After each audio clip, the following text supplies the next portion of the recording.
As the sun set, Occupy protesters were still standing their ground at the State House. They had just got word that Governor Nikki Haley announced that protesters would have to leave the State House grounds by 6 p.m. We have mattresses on the grounds, we have toilet paper in the bushes, we have plants that have been messed up, we have things that have been causing a problem in terms of the respect of the grounds of the State House. Protesters denied Haley's allegations. It really was lying.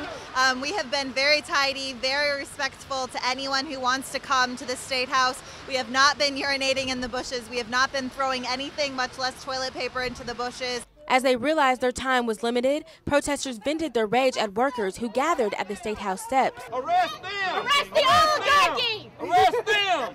As rain poured down, police moved in. Protesters sat beneath the Confederate monument and linked arms, staying true to their cause, holding signs that read, "Corporate out of politics," and 99%, "None of us are as strong as all of us." To show the economic injustice, the marriage between corporate money and government, and the inequities that are all across the country that's happening. So here they come. They're coming now. That's when state troopers arrested 20 protesters without a fight, as protesters offered no resistance and officers used no force. Who do you serve? Who do you protect? Who do you serve? Who do you protect? Despite those arrests, other Occupy protesters say they're still going to be here day after day. Of course we will. And the day after that, and the day after that, and the day after that. Protesters who did not want to be arrested stood on the sidewalk behind a red barricade. Shame! Shame! Shame! Eventually, the remaining protesters were also asked to leave the State House grounds, so they took their protests across the street. Is money corrupting politics, and then politics turning around and feeding into that, creating a snowball effect, making it worse and worse. Protesters predict their arrest will only attract more support to their movement and only make them stronger. And as for those arrested, other Occupy Columbia members show no signs of stopping. Ashley Burgess, Carolina News. Monticello Road was shut down this morning as Columbia Police, Richland Fire Department, and bomb techs were called to the scene. Around 7 o'clock this morning, a suspicious package was found on the front steps of Eau Claire High School, causing the school to be delayed for the first 2 hours. They are still investigating the nature of the package and who may have left it. That is still up in the air. A bomb-sniffing dog also checked out the inside of the school and found no evidence of any other suspicious devices. It will be several hours before they can check out the school thoroughly and make sure everything is okay.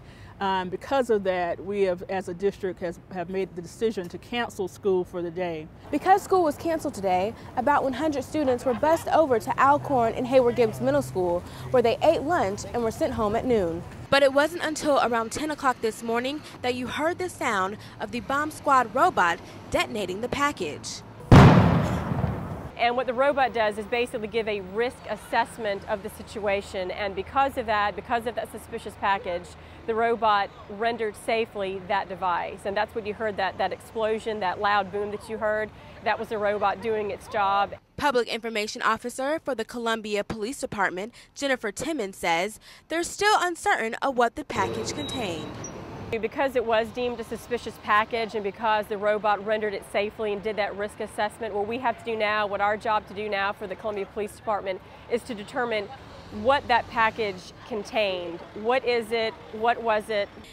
Officials say the investigation is still ongoing and is unsure if the package was something that could have injured innocent bystanders or just been another Halloween prank.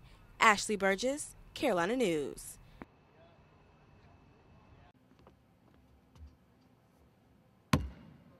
Men's basketball season is just hours away, and the big question is, will fans see last year's leading scorer, Bruce Ellington, tonight? No, they're not. I will be playing November 26th after we play Clemson in football. I'm not playing the pre-games this year. For those who may not know, Ellington is a key factor for the USC football team. He's a starting running back and now also backup quarterback. I'm just doing football right now because this transferred my scholarship over to football, so actually I'm a football player now. So I'm just doing football right now, and when basketball season comes, I'm going to do basketball. After the Clemson game, Ellington will be free to take his talents from the football field onto the basketball court. But just how difficult will that transition be for him? Football really helps you in basketball because it helps you keep the strength you got and it helps you sit down and be a great defender. As far as right now, it's not tough, but I don't know how it's going to go when I start doing both at the same time, but as far as right now, it's going well. Ellington is obviously a two-sport athlete, but which one does he like best? Basketball will always be my first sport because I love it since I was little. It's my passion, and it will always be first, not number two. Whether it's helping his team win the SEC football title or making the NCAA tournament, Ellington said he will work hard to help his team accomplish their goals. In Columbia, Simone Kennedy, Carolina News. Parents in the Denton Middle School are calling for crossing guards at the intersection of Decker Boulevard and O'Neill Court. 11-year-old Devontae Owens died after he was hit by a car at this intersection while walking to school last week. Last year, the crosswalk did have a crossing guard, but it was reassigned this fall. Owens was not allowed to ride the bus to school because state law says a school bus cannot pick up students who live within 1.5 miles of their school. The state newspaper says 7, quote, vulnerable adults were under the care of Mitchell Smith in the Melrose Heights neighborhood. The paper says Smith rented 2 homes in the neighborhood where the veterans lived with no water or electricity. Police say Smith was collecting money from the victims and claimed to be their social worker.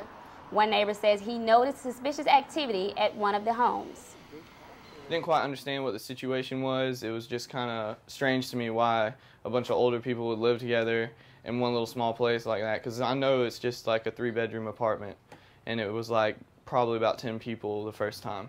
I don't think he gets what's happening in this country, because the people of America are just as imaginative and just as ambitious and just as hardworking as ever. In fact, we are the most productive nation in the world. The things we make per person in America exceeds that of any other country in the world.